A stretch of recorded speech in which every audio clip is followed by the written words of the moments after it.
Hello and welcome to Art Abandonment Adventures. Today is an art creation day. I will be working on the collection, the 12 Days of Christmas, series number 11, Customize Rubik's Cube. This is video 2 of a 2-part Creation Day series. In this video, we will be upcycling picture frames and then assembling the final pieces of art. Step number 1 is prime the pieces. When it comes to priming the picture frames, you will need to prime not only the outer part of the frame, but the cardboard in the inside where you would normally put the picture. With the cardboard, you probably have to use more than one coat of the primer because it will tend to absorb, and I am using a white acrylic matte paint.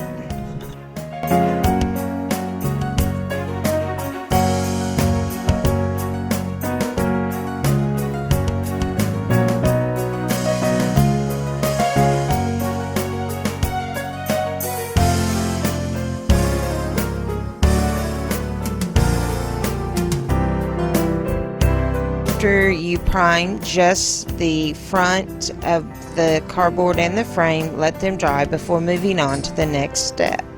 Step number 2 is painting the base color.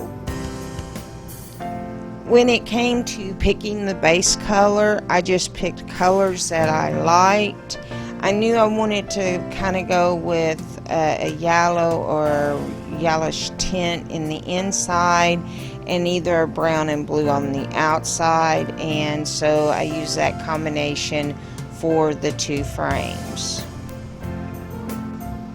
Since I had used more primer when I did the cardboard pieces, I only needed to do 1 coat of the base color.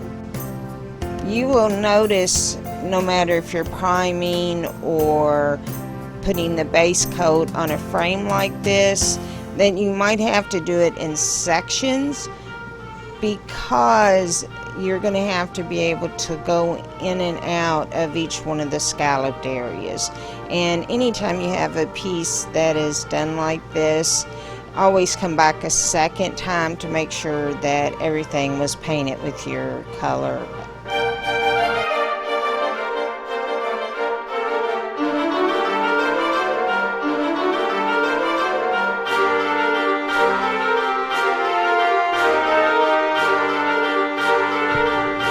After you paint all the pieces with the base color, let them dry completely before moving on to the next step.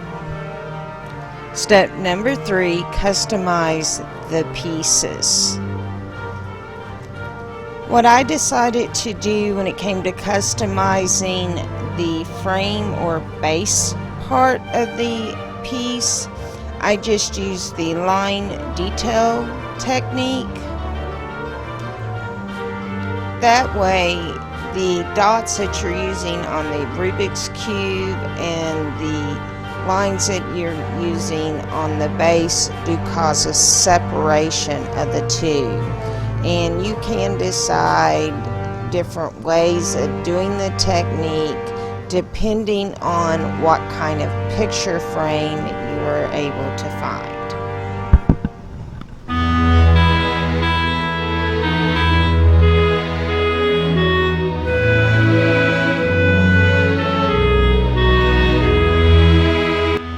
After you customize all the pieces, let it completely dry before moving on to the next step. Step number 4 is clearing the pieces. I did continue to use a spreadable glossy varnish. When it came to varnishing the cardboard insert, I actually put it on a little bit thinner than I normally would because it's already been absorbed with so much water from the paint that you just don't want to add more clear than you need to in that aspect.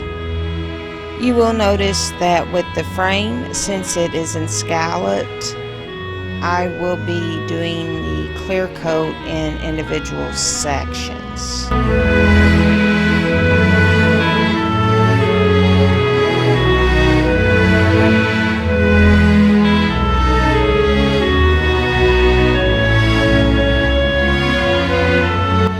After you clear the pieces, let it completely dry before moving on to the next step.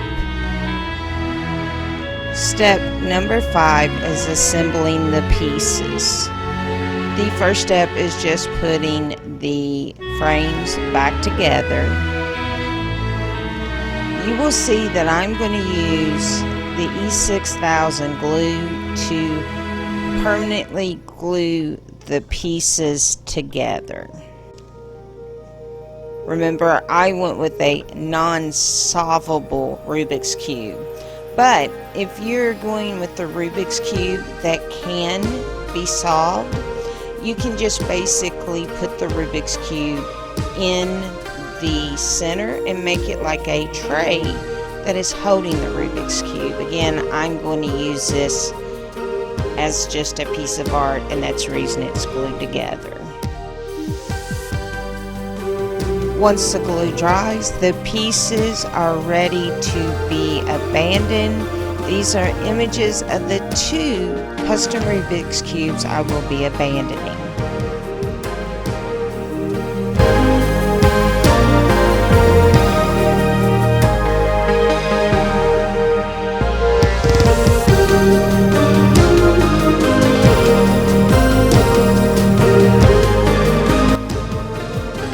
Have liked what you've seen, push the like button, leave a comment, and follow. The following pictures are pieces that have already been abandoned from the collection, The 12 Days of Christmas.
I love hearing from those individuals that have found a piece of my art. To share where you found a piece or any special story about a piece, you can send an email to the address on the business card.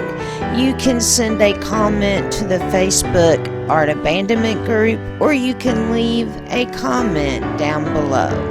And as always, happy abandoning.